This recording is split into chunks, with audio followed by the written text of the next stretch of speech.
Salut, c'est Paul et aujourd'hui on va parler du tout nouveau one-shot de Tatsuki Fujimoto, Look Back. Ce tout nouveau one-shot sorti le 19 juillet dans le Shonen Jump Plus est un one-shot qui va être important dans la carrière de Tatsuki Fujimoto car c'est un one-shot qui a une portée autobiographique. On va donc dans cette vidéo parler en détail de ce one-shot, mais je voulais revenir auparavant sur une interview qu'a eu Tatsuki Fujimoto lors de sa publication de Fire Punch avec l'auteur Samura Hiroaki, qui a réalisé notamment Blade of the Immortal and Wave Listen to Me, qui est un mangaka que Tatsuki Fujimoto respecte pour son grand talent de dessin et qui est un peu un modèle pour lui. Des passages de cette interview vont venir au fur et à mesure de la vidéo, mais ce qui est à retenir au départ pour la compréhension de ce one-shot, c'est que Tatsuki Fujimoto a toujours voulu essayer de s'améliorer en dessin, en ayant des références qui sont très hautes en termes de qualité, et Tatsuki Fujimoto a notamment été dans une école d'art pour essayer de s'améliorer en cela, mais il n'a finalement pas réussi à s'améliorer en dessin par ce biais. On apprend également aussi plein d'anecdotes, comme le fait que Tatsuki Fujimoto a envisagé d'être animateur afin d'apprendre à dessiner de plus en plus vite, que quand Tatsuki Fujimoto réalise un one-shot, c'est qu'il est généralement en colère, qu'il a commencé à dessiner très tôt, que Fujimoto aime les femmes dominatrices et irrationnelles, il veut que les femmes occupent des postes plus élevés que les hommes, ce qui peut expliquer certains personnages de son manga Chainsaw Man notamment. On va donc maintenant passer à l'analyse de l'histoire étape par étape. Nous arrivons donc dans une classe où on voit Fujino qui réalise des yonkoma, des mangas en 4 cases, pour le journal de son école. Elle est félicitée pour son talent et ses camarades de classe lui demandent si elle veut devenir mangaka. Mais elle est au départ sceptique vis-à-vis de cela car elle n'a pas envie de travailler tout en restant assis toute la journée. Elle va rencontrer les premières difficultés quand son professeur va lui demander de partager cette page manga avec Kiyomoto, une élève absentéiste qui veut dessiner des mangas. Et on va donc voir par la suite que Kiyomoto dessine de façon plus détaillée, donc plus belle, ses yonkoma comparé à Fujino qui est donc en cours pendant ce moment-là. La famille de Fujino considère toujours que Fujino est la meilleure. Tatsuki montre par là le problème de l'objectivité familiale qui peut parfois avoir l'effet inversé sur la personne. Fujino regrette maintenant d'aller à l'école car Kiyomoto profite de ce temps pour dessiner. Mais Fujino n'abandonne pas, elle va acheter des livres pour s'améliorer, dessiner, dessiner et encore dessiner. Il y a une vraie notion d'acharnement sur le dessin. En cours, dehors, chez elle, partout, elle accumule des livres pour s'améliorer, elle dessine encore. Sa sœur lui rappelle qu'elle doit prendre son bain, lui demande pourquoi elle ne vient pas au karaté avec elle. Fujino n'a pas le temps pour ça, elle est totalement omnibulée par s'améliorer en dessin. Les notes de Fujino sont maintenant en chute libre et ses parents s'inquiètent qu'elle soit enfermée dans sa chambre. Le travail acharné de Fujino ne paye pas. Kiyomoto domine toujours en termes de qualité de dessin. C'est alors que Fujino abandonne. On le voit clairement quand elle demande à ses camarades si elle veut manger une glace après les cours. Des glaces qui sont très importantes dans l'univers des œuvres de Tatsuki Fujimoto, liées à Kobili dans Chainsaw Man notamment, qui a une notion un peu d'abandon. Le fait de parler de glace à ce moment peut avoir cette connotation. On le voit car ses camarades lui disent que c'est la première fois qu'ils sortent avec elle. On voit même Fujino aller au karaté avec sa sœur. Fujino profite d'arrêter le dessin pour se rapprocher de sa famille et regarde notamment la télé avec eux. La télé qui est toujours très importante dans l'univers des œuvres de Tatsuki Fujimoto, liée au monde du cinéma et à la notion de rêve que cela transmet. Fujino a complètement abandonné le dessin, il demande à sa mère de jeter ses feuilles de dessin, puis Fujino a son diplôme. Avant de partir, son professeur lui demande si elle ne peut pas donner à Kiyomoto son diplôme. Fujino n'a pas envie de faire cela car elle a arrêté le dessin à cause d'elle, mais finalement accepte. Elle accepte et rencontre enfin sa rivale. Fujino rentre dans une maison remplie de feuilles de dessin. Fujino réalise sans s'en rendre compte un yonkoma lié à la situation, en se moquant dans ce dernier que Kiyomoto reste tout le temps chez elle. Elle fait finalement tomber ce yonkoma sous la porte où se situe Kiyomoto, et prend peur et décide de partir, en lissant le diplôme. Fujino court pour partir, mais Kiyomoto lui court après. Kiyomoto rencontre enfin Fujino et l'appelle Fujino Sensei. En réalité, Kiyomoto est une fan de Fujino, de son style, et lui demande un autographe, qu'il lui fera dans son dos. Kiyomoto demande à Fujino, la considérant comme une génie, pourquoi elle a arrêté de dessiner. Fujino ment en disant qu'elle travaille sur l'histoire d'un gros projet qu'elle va soumettre à un concours. Kiyomoto veut voir cette œuvre. Fujino lui dit qu'elle va bientôt la dessiner. Après cette rencontre, il commence à pleuvoir. Fujino s'en va. Kiyomoto lui dit à plus Elle veut revoir Fujino. Fujino se balade donc sous la pluie, elle se sent triste d'avoir arrêté de dessiner. Mais elle reprend le dessin, encore et encore. Kyomoto vient chez elle, elle ne va pas à l'école mais aide Fujino sur ses dessins en réalisant tous les arrière-plans. Elles dessinent toutes les deux, encore et encore. Toujours cette notion d'acharnement. Un an plus tard, elles présentent leur projet en duo et l'éditeur est subjugué qu'elles aient réussi à faire cela au collège. Puis on voit Fujino et Kyomoto dans la neige qui est très importante dans l'univers des œuvres de Tatsuki Fujimoto, et vont vers une sorte de station-service et tombent sur le résultat. Leur projet, Metal Parade, a atteint la 2e place. Elle gagne 1 million de yens. Fujino décide de prendre seulement 100 000 yens et souhaite se balader en ville avec Kyomoto. Kyomoto préfère qu'elle économise plus tôt, mais Fujino sait qu'ils dessineront ensemble d'autres mangas et qu'ils gagneront encore plus d'argent, donc elle souhaite en profiter dès maintenant. Elles vont donc en ville, elles mangent une glace, puis vont au cinéma, un fast-food, puis une bibliothèque. Kyomoto la remercie pour cette journée, elle est contente d'être sortie de sa chambre. Kyomoto confesse avoir arrêté d'aller à l'école car elle a peur des gens, mais qu'elle est contente de ce moment vécu aujourd'hui. Kyomoto dessinait car elle n'avait rien à faire chez elle, mais elle est maintenant contente de dessiner car ça l'a notamment permis de rencontrer Fujino. Elles vont donc tous les deux continuer de dessiner. Elles créent différentes œuvres, comme les villes sous-marines, Seagalman, une potentielle parodie de Chainsaw Man, Caterpillar, le garçon taupe. Elles continuent à sortir dehors. Kyomoto va même voir un aquarium, ainsi que la tour Eiffel. Fujino et Kyomoto sont maintenant sur le point d'être publiées. Elles ont publié 7 one-shots alors qu'elles n'ont que 17 ans. Cela est un peu une référence à Tatsuki car Tatsuki a réalisé beaucoup de one-shots avant son premier manga et a commencé à dessiner assez tôt.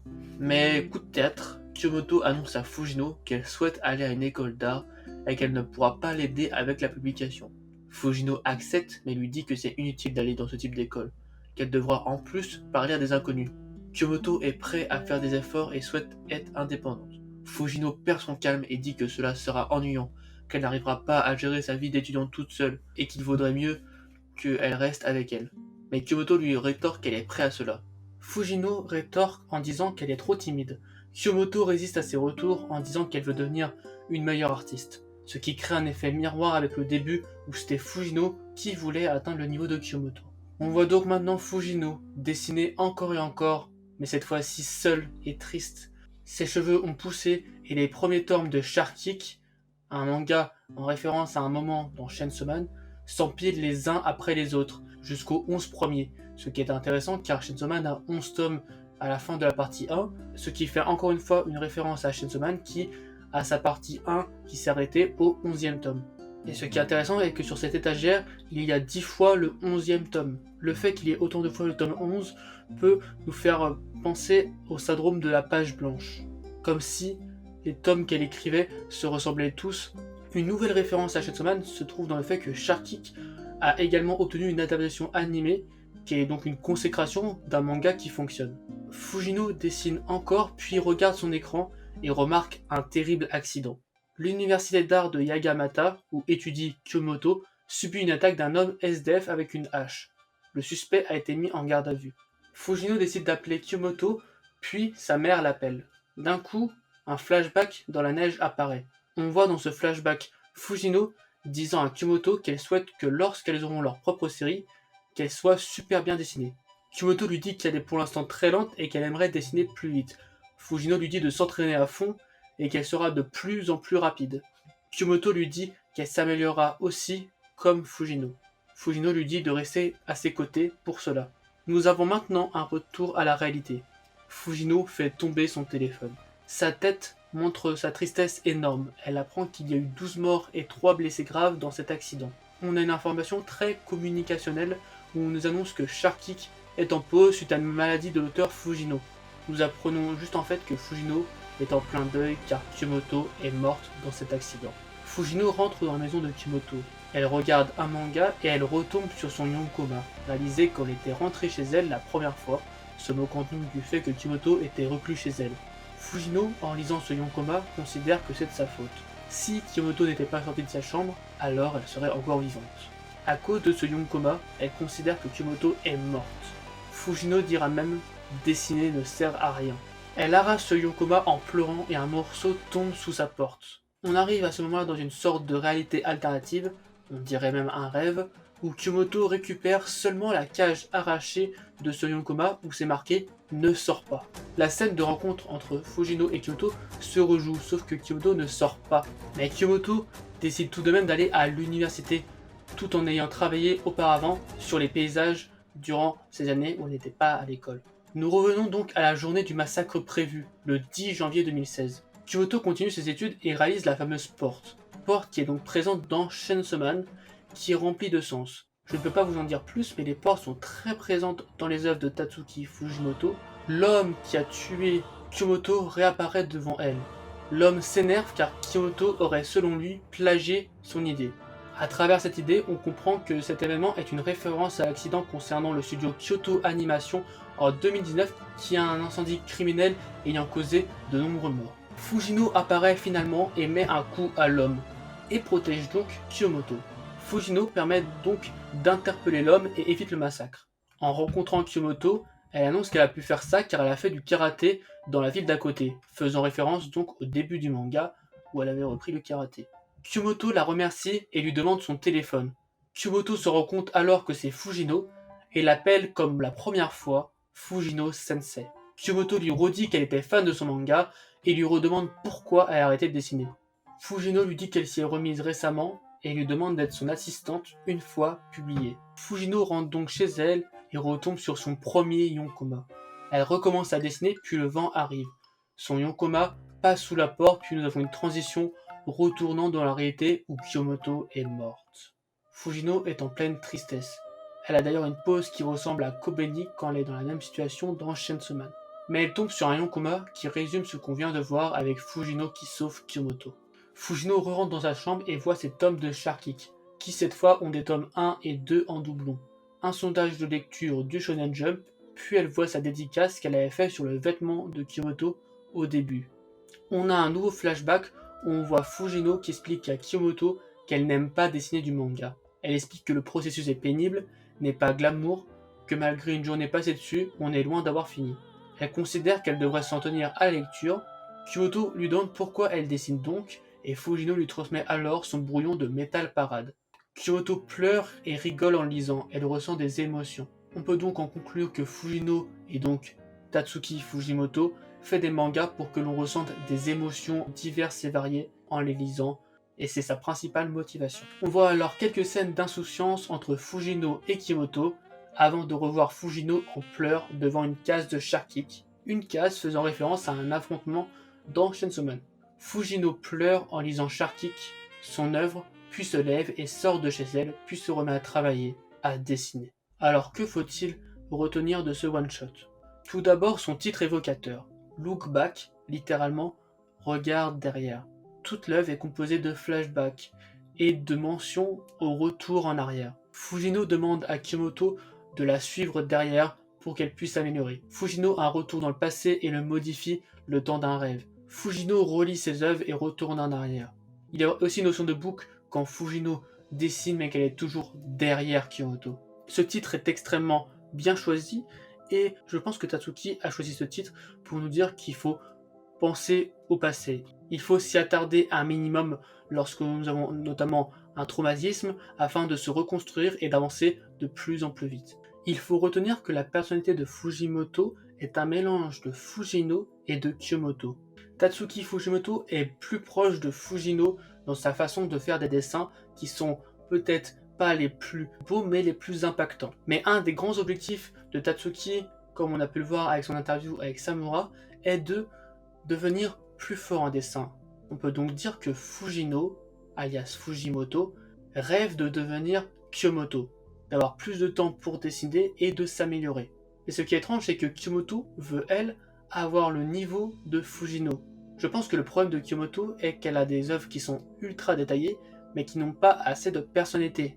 Et donc l'objectif de ces deux filles sont de collaborer pour réaliser un manga qui a ces deux personnalités, des œuvres très bien détaillées avec beaucoup de messages. Et je pense que c'est le rêve de Tatsuki Fujimoto, qu'il est en train de réaliser petit à petit en s'améliorant en dessin et en ayant déjà une très bonne force en termes d'émotion et d'impact dans ses différentes œuvres. C'est aussi très intéressant car on comprend un petit peu plus les éléments que Tatsuki pose souvent dans ses œuvres sans réelle explication. On n'a toujours pas d'explication, mais on comprend cette fois-ci un peu plus le rôle de la télé, de la neige, des portes, des glaces, plein d'éléments comme ça qui, au fur et à mesure des fois où elles sont employées dans ces différentes œuvres, on commence à comprendre un peu là où il veut en venir, et c'est à mon avis quelque chose qui l'a impacté dans sa vie de plus ou moins loin, et qu'il a voulu retransmettre dans ses différentes œuvres. Et je trouve ça très intéressant pour un artiste d'avoir un peu des mimiques, des choses qui reviennent, etc., comme une boucle, et qu'on peut analyser et essayer de comprendre, même si ça reste des mystères, et que seul Tatsuki Fujimoto sait exactement pourquoi il place ces éléments de cette façon-là. C'est aussi hyper intéressant car on a une œuvre qui est vraiment transitoire dans sa carrière. Tatsuki qui a pour l'instant une assez courte carrière, il a réalisé que quelques one-shots, un manga terminé Fire Punch et un manga qui est en train d'exploser qui est Chainsaw Man. Mais on voit vraiment à travers cette œuvre qu'il a vraiment une grande maturité et qu'il arrive à prendre du recul sur son travail afin de s'améliorer encore et encore.